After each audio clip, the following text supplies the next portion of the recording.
everyone, and welcome back to Jesse Heck Creative. Today we're going over the Hasbro Sergeant Slaughter, the Kitbash Major Payne, and the custom Triple T from the G.I. Joe Classified series. Before we begin, make sure to hit that like button and smash that subscribe button. Now let's get to it. Let's take a look at Sergeant Slaughter. I've tried removing this hat and it just won't come off. It's that good of a hat, people. It's really nicely done and I love this head sculpt on him. It's very awesome. It's a younger Sergeant Slaughter than what we saw before with my previous Kitbash. The eyes are very good. The grimace is very nice. The mustache really follows the contours of his mouth. The hair is nicely sculpted and really cool. I really like the ears too. It's pretty awesome. The eyes are well done also. And he has a little cocked eyebrow, which is wonderful, with that little mold on the top. That's very nicely done. The glasses are really good too. I love those. This face is just great. It's perfect for the character. The whistle is really great too. The texturing on the body is well done with that tank top. The belt isn't really purely accurate, but it's still fine. And the pants and boots are really good. I like how they're done. I feel like these could all be all black and be a little bit better. He has some cuffs on his wrists, and he's got 2 fists. Yeah, Sergeant Slaughter's ready to rumble, and he's just super awesome. My favorite Joe to date. He comes with 2 trigger finger hands that weirdly enough swivel and then go in and out instead of up and down. That's kind of strange. He also comes with this rifle right here, or this gun with a scope at least. The scope is removable. Take that off and then easily peg that back in very nicely. It looks really good and has some good paint apps on it in brown. Looks really cool. There's also a magazine you can remove and then put back in. It's a really good piece and looks great. He also comes with these grabby hands that have a hinge motion the same as the gun holding hands. They look great, and we also have him with his own action figure. That's awesome. He used to advertise this back in the 80s, him having his own little action figure. We have the picture of him, G.I. Joe, Real American Hero, with the mini Sergeant Slaughter. You can take him out, but I really am not going to. I want to keep this mint on card MOC. We have the emblem back here with the star and the little like slash going through. It looks really great and can hold up on its own really well and very nicely. It's a beautiful little piece of history of G.I. Joe. He also comes with 2 pointing hands that you can move down and up, same as all the other hands in this batch. I'm glad he at least comes with a bunch of hands, which is new for the G.I. Joe Classified series. Characters coming with multiple sets of hands, at least this much. These pointing hands are really great. I love them a lot too. I didn't really mention his whistle also. It's a nice little piece. You can move it however you want. It kind of sticks to wherever you want to put it, which is wonderfully done. The amount of accessories with this guy is top tier and phenomenal, much like the character and actor who played him. Really nicely done, Hasbro, on your Sergeant Slaughter. Probably your best figure and Joe to date. I really love him a lot. But in the words of Sergeant Slaughter that I'm going to try to my best to say, at ease, disease! You need to subscribe to Jesse Heck Creative! You already have? Perfect! As far as articulation goes for the Sarge, this can go back this far and forward this far. You get a little bit of swivel in there. He has some good butterfly joints. The arms are roadblocks. I've already went over that. We can go down and out this far and then up this far with the leg, and then down and back. And we also get some nice swivel, some good knee over here, some good swivel over here, down and up, and then pivot, and then the 2 peg holes, of course, the bottom of the feet. And his head, trying to not remove the hat and glasses, move his back pretty far, and then pretty far forward. Very nice. Try to keep all these pieces on, because as good as this figure is, the worst part is the hat and glasses trying to move off a little bit. I love the amount of accessories. He's a really nicely done figure, but just never really move his head once you have him in position, because it could be a pain to get it off. And speaking of pain, next up is Major Payne. I'd like to thank Joe L on Facebook, Joe space EL, for this Kitbash. It looks really nice. It's wonderful. He didn't send it in to me. I had to make it on my own, but I'm really happy with it. He's come with a baton, the glasses, the hat with the wrong emblem on it,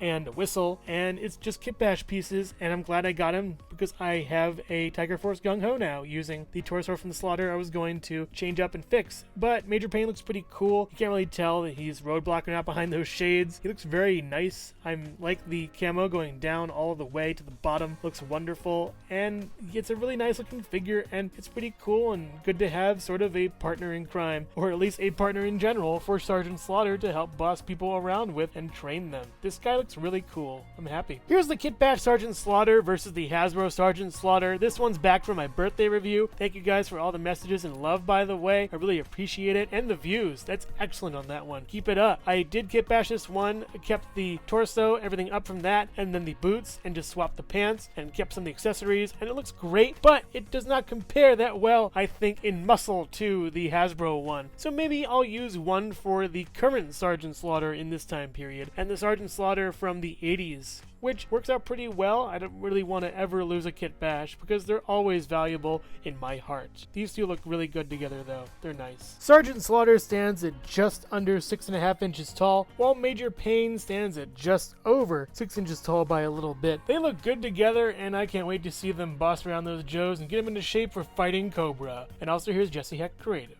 Scalping? Oh no, I'm reselling these things. That's not scalping. It's just at fair market value. Yep, always reselling at fair market value, boys. Ho ho.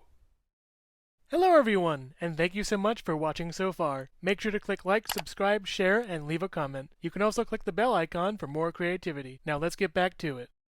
So here is the Triple T. I really can't go in depth anymore as far as zooming in the camera that much because I would lose definition for this thing, but it's a really wonderful piece. I got this kind of on a whim, not really knowing what it does or what its functions are that much, so just going over it will be a new experience for all of us. Let's try to check it out as best as we can. Starting from the side and going downward, it's very smooth, very nice feeling piece. I'm glad 3D printing has come a long way. This star looks really sort of cute on this. It doesn't look as, crafted and painted. It looks like there's multiple stars zooming out to make it look like one big star. That's a really nice detail, actually. I'm going to try to rationalize this as best as I can. I don't really like 3D printing all that much because it hasn't really advanced as a hobby as far as getting actually like really well detailed parts. There still are a few gaps in between this. Don't get me wrong, I love this whole thing, but I'm just waiting for the point where it's indistinguishable from actual manufactured goods. Like this right here, the Sergeant Slaughter thing looks wonderful on this. We also have KDP3 1586, not sure what that really means. It's also printed on both sides with each very nicely done. The G.I. Joe emblem is also over here. On the front we get USA and the flag, very nicely done and really straight on those lines. I'm very happy with this. Yeah, those stars are the only thing that's kind of bugging me. I do wish they were some kind of maybe a decal or a different kind of printed piece or something, but it's fantastic all things considered. It's huge, by the way. The interior looks really good. This is a little bit rough here and there. The inside looks kind of sort of rough. The back looks good and very like lined panel wise. It's really nicely done in that regard. On the back over here, zooming out a little bit, we do have a nicely done exhaust port kind of thing and some other stuff. It is movable around. I think it actually sort of slots in and sticks there, so I'm not really going to fiddle with that. There is a little toe portion in the back, which leads me to believe there's going to be other things that will be released eventually that will latch onto this, which is nice to see. There's a peg over here for a foot, another peg over here for a foot. This little rocket thing fell off. It can come off and be put back on pretty easily. The turret over here, you can twist it all the way around, actually. Really nicely done. Same with the other one. Twist that around, and then this can come off and go back on. And we can also remove the sort of canopy at the top, whatever this thing is. And there's another peg right up here. And this is the engine, I think. I'm guessing. I'm not exactly sure. You actually can look inside of it and see some kind of engine thing, but it's really nicely detailed. Once again, the detail on this thing is phenomenal. I do take back what I said about the stars. They're really growing on me, and they're kind of, I think, both angled towards the front, which is a good detail as well. Going down to the treads on the bottom, there's a lot of green machinery on the inside, and the wheels, I hate to say, are probably my least favorite part of this because you have to really push down with some force on the top portion and then roll it around. You have to really shove it down on the ground.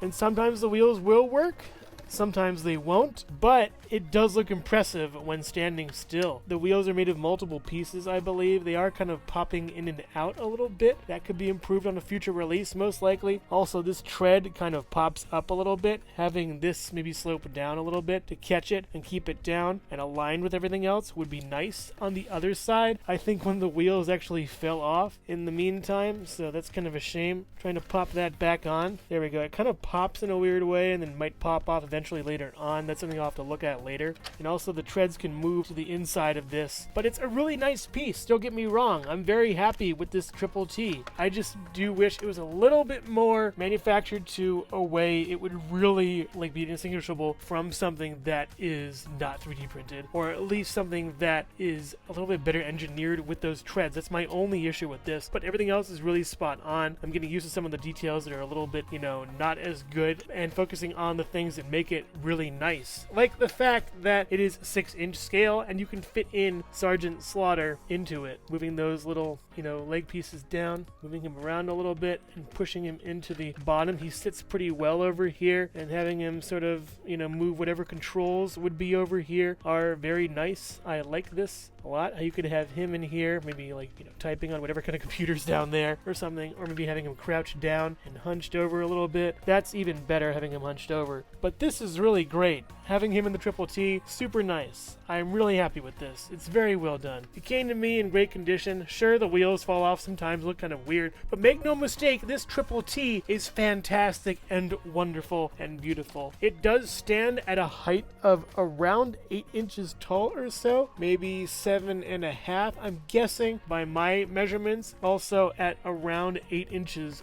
wide, and you know, the depth would be tip to tail around 10.5-ish, maybe 11 inches or so, just 10.5 probably. But this is a really nicely done piece. It's great. On Facebook, Mick Carr, M-I-K-K-A-R, Mike Carr. I'm not sure how to pronounce his name, but this is really just impressive. I love this Triple T. He looks great in it. Let's get some Cobras. Let's go. Confirming with Major Payne that the pegs do work, at least with the Sergeant Slaughter feet. They're pretty nice. And also here's Jesse Heck Creative.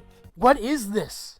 A tent for ants? Overall, this is a great trio to have in your G.I. Joe classified collection. Sergeant Slaughter, Major Payne, and the Triple T. Slaughter himself is excellent, very well done. I'm really happy with how he looks. He's great and basically perfect, not just because I'm biased, but he's my favorite Joe, but also because he comes with a bunch of hands, a great head sculpt, some wonderful accessories, and he's just so well done. If you're happy about the price, hey, give me this kind of accessories at that price. I'm fine with it. The actor playing him may not have the best vocal delivery or nuance, but I find that he really tries as hard as he possibly can to have fun with it. And that's the other half of the battle, aside from knowing fun. He had a lot of fun with this role, and I could see it through his performance and hear it. It's so excellent, and I love it so much. I'm really glad that he's a Joe, and he pushed so hard for it, and he made it to actually being on the cartoon. Much respect, my man. Major Payne is just okay. Having seen that trailer kind of sours me, but I do like the character and how well he looks with that tank top and the pants looking great. Sure, the emblem on the hat may need to be changed, but I did get a separate G.I. Joe Classified Series tiny retro version of Sergeant Slaughter, so that can't be all half bad. He's a nice figure, but you can take him or leave him. The Triple T itself isn't a necessity either, but it's excellently done, and as looking at the broad strokes goes, the nitty gritty, which is what I'd like to specialize in, isn't that great as far as this is. It is not a mass manufactured vehicle, but a custom, you know, release made by